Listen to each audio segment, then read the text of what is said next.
Today I am testing the Specialized status in the Whistler Bike Park. This is Spin Gnar. It's one of my favorite blue trails in the bike park. Now, the status is actually my girlfriend's. She got it a couple months ago before we headed to Whistler for the summer. And I have just been eager to get my filthy little hands on it and see how it does.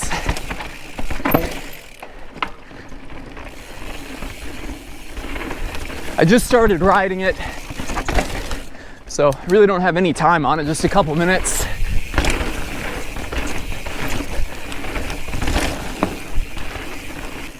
The status is a budget full suspension from Specialized. It's a mullet, so 29er in the front, 27.5 in the back, and it's very well spec'd. You probably know that, at a low price point. So for hers, she got it when it was on sale for $22.50. I saw the spec on it and I'm like, you know what? You gotta get that, babe. You gotta get that before the summer. So we got it. And she's loved it. And as I get into this ride, I'm loving it. Now, the bike that I usually ride is a Specialized Stumpjumper, not an Evo. And it's an S-Works, so it's very well spec'd. And that's kind of what I'm comparing this bike to because, well, that's what I ride all the time. Now, the price difference between this and my Stumpjumper is a lot. My Stumpjumper new was like 10 grand. This was only $23.50. I think they're a little bit more now. The clearance days have kind of ended from Specialized on these. Before getting on it, I made some basic adjustments. I set the suspension with the right air pressure, set all the levers in a comfortable position.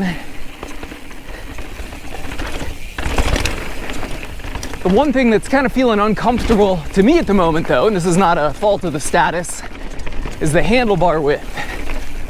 I generally keep my handlebars cut rather narrow, so the actual bars that I ride on day in and day out are about 4 inches narrower than this. So this just feels all weird. My shoulders kind of feel weird, my wrists feel weird, but that could be easily fixed. I think the point I was trying to make there is that overall, I'm feeling relatively comfortable.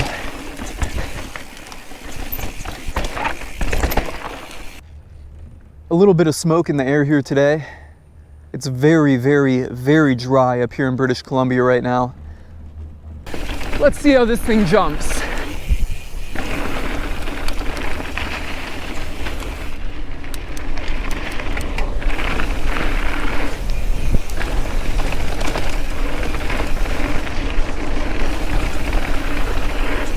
Woo.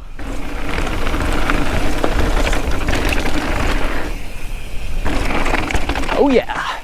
Feels good, baby. Into Midgard. Midgard's a really fun trail. Really fun trail that riders of all levels can enjoy.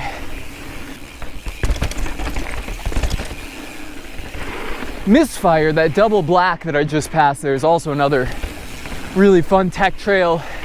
I've got some videos of that up on my channel.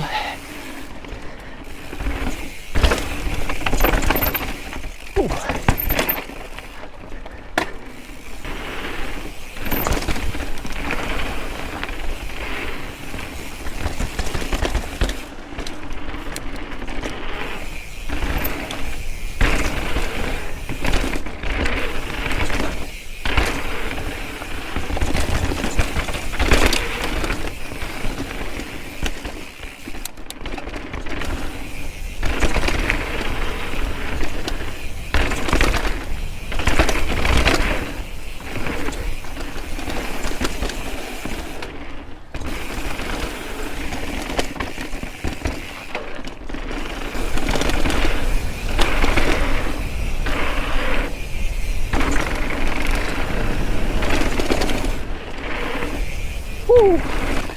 Let's get on something a little more technical. This is Odessa. Black Diamond Tech Trail.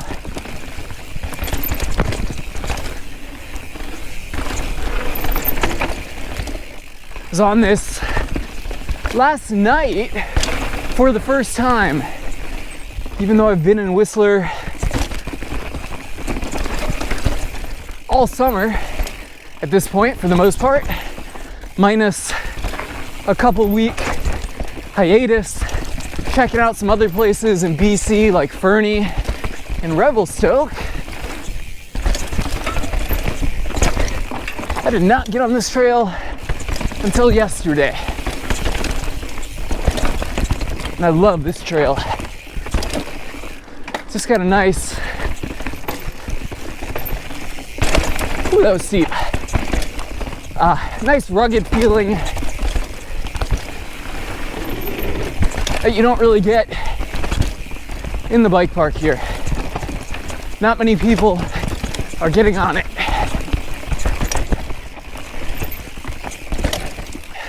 And the GoPro, I can feel the GoPro bouncing around on my chest. We'll see how the GoPro stabilization does on this one.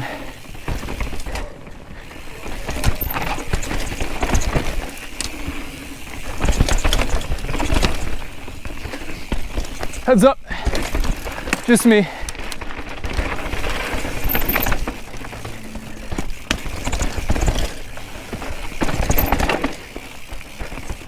Ooh, there's a line.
Big roll.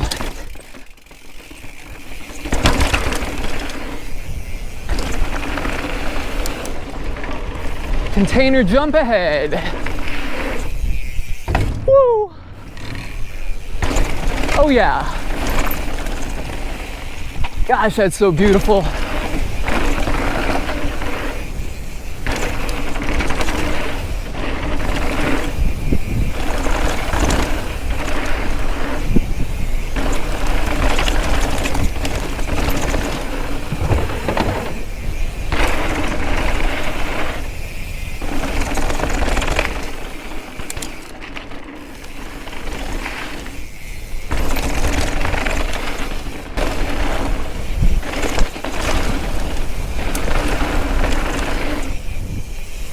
Yeah.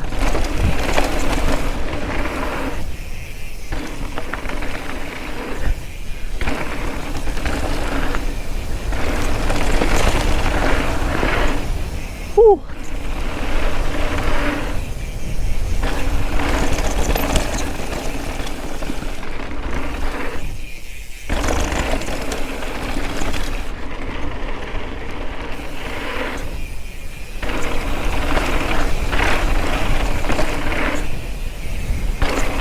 I'm gonna move my seat post lever over to that spot right there, because as you can see, I hope you can see it on the camera there, it's rubbing pretty good on my thumb. Got a little bit of blood.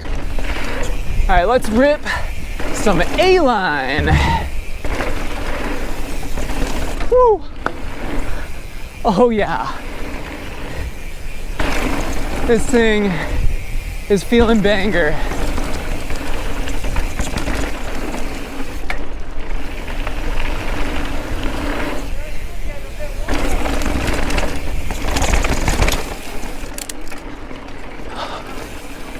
Heads up.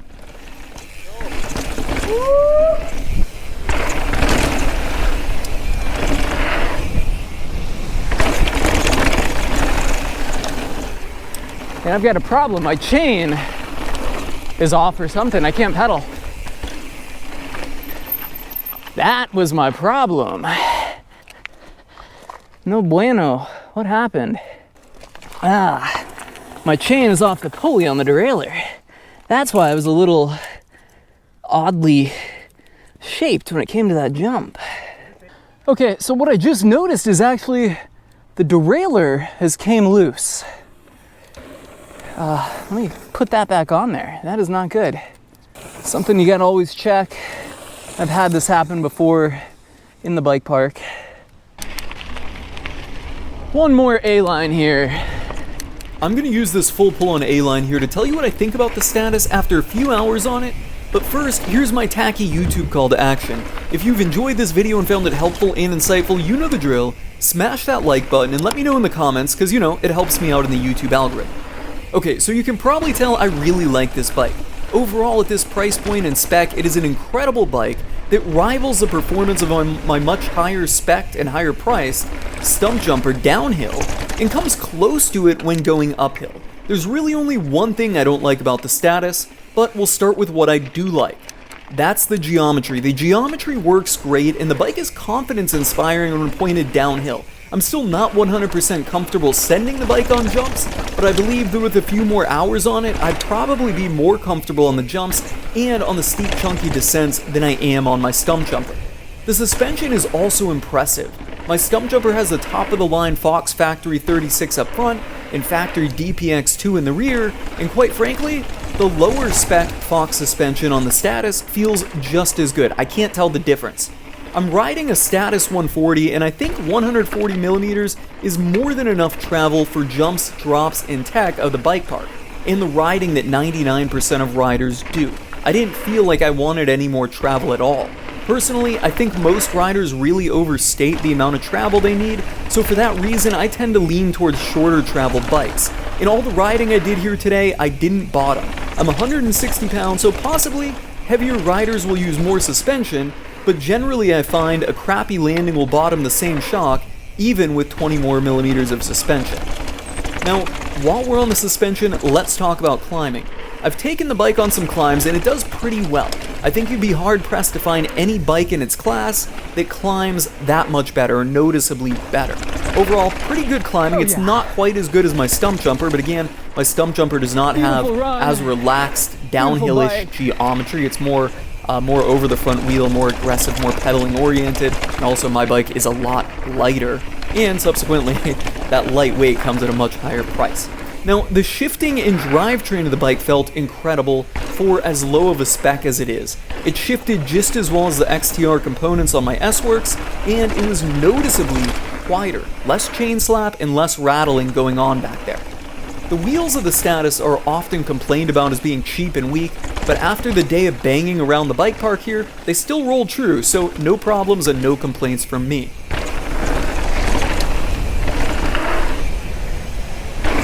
Oh yeah, a lot smoother since my chain isn't stuck around the rear derailleur. Last run I did on this bike on A-line, first run I did on A-line on this bike actually, I hit that jump and I was just not right.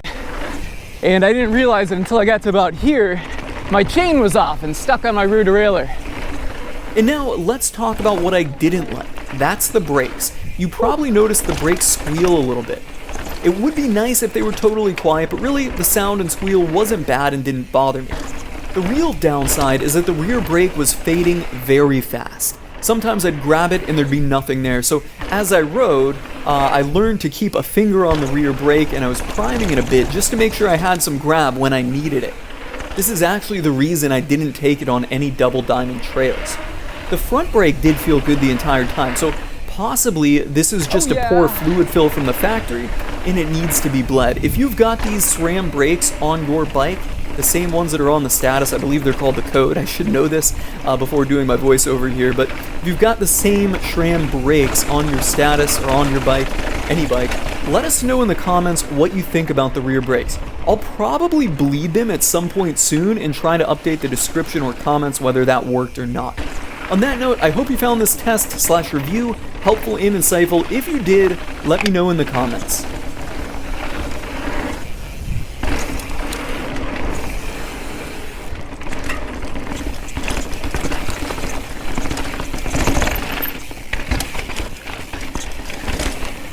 Alright, so here's, if I get a little skittish on this bike, my back brake is faded. Now it's grabbing.